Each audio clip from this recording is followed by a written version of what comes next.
After New Year's, my wife had her assistant Marcus Smith throw the company party. At the event, Marcus handed out bonuses to everyone except me. I was about to go up there and ask what the hell was going on when he called me out in front of everybody. "Quinn Foster, you haven't done jack for this company. How do you still have the balls to stand here begging?" I smiled at him, ripped off my employee badge, and stomped on it. As I headed for the door, Marcus yelled after me, "You can leave, but that company shirt stays here. Take it off right now." I stopped dead. Did this guy seriously not know I owned the damn company? Everyone was staring at me. I called her a few times before she finally picked up. Then I heard Vivian Caldwell's annoyed voice. "Quinn, what's your problem now? This meeting is huge for the company. Can't you wait till I get back?" I looked over at Marcus and said, "No." Next thing I know, Vivian's cursing me out over the phone. "Yes, I told Marcus to fire you. Happy now?" I waited a second before asking, "Why?" Vivian laughed the mean kind and said, "Why? I'm the chairman of Caldwell Group. Do I need a reason to fire someone? You've been sales manager for 3 years without selling a damn thing, and you're asking me why." By the end, even though I turned the volume way down, everyone in the room could hear her. "Quinn, listen up. Caldwell Group doesn't carry dead weight." Then she hung up on me. The room went silent. "You all heard that, right? Even Vivian called Quinn dead weight. Why keep him around?" Marcus stood up there looking smug. "I'd pack your stuff and go home if I were you." Then he smiled at me. "If you're gonna mooch off someone, at least be good at it. Don't you think, Mr. Foster?" I stared at him and let out a cold laugh. "So what you're saying is the company doesn't need me at all?" Marcus's face lit up. He thought I'd just walked into his trap. "Well, duh. During work, you're either on your phone or playing games. You don't know anything about the business. If you weren't married to Vivian, you'd have been gone ages ago. Keeping dead weight like you around is just wasting money." I held up my finger and shook it. "Nope. I think everything you said was right, except for one thing." Marcus looked surprised that I sounded so confident. "What don't you agree with? You don't seriously think Caldwell Group can survive without you, do you?" I smiled and nodded. "You're exactly right. If I leave, Caldwell Group goes down." Immediately. As soon as I said that, the quiet room exploded. "Oh my god, this guy's delusional. Caldwell is a publicly traded company, top 500 nationwide. How's it gonna collapse because of one little manager?" "Right.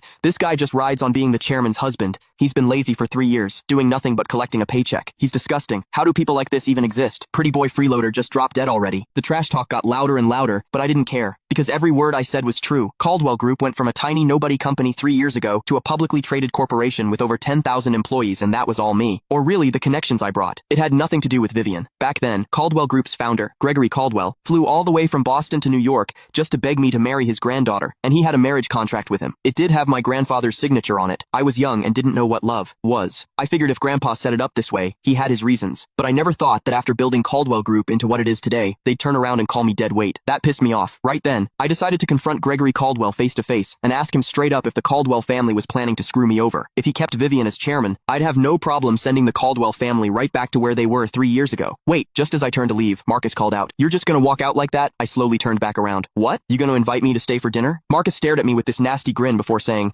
"Before you go, you need to leave company property behind." I narrowed my eyes at him. "I already gave you my badge. What else is there?" Marcus laughed, then raised the mic.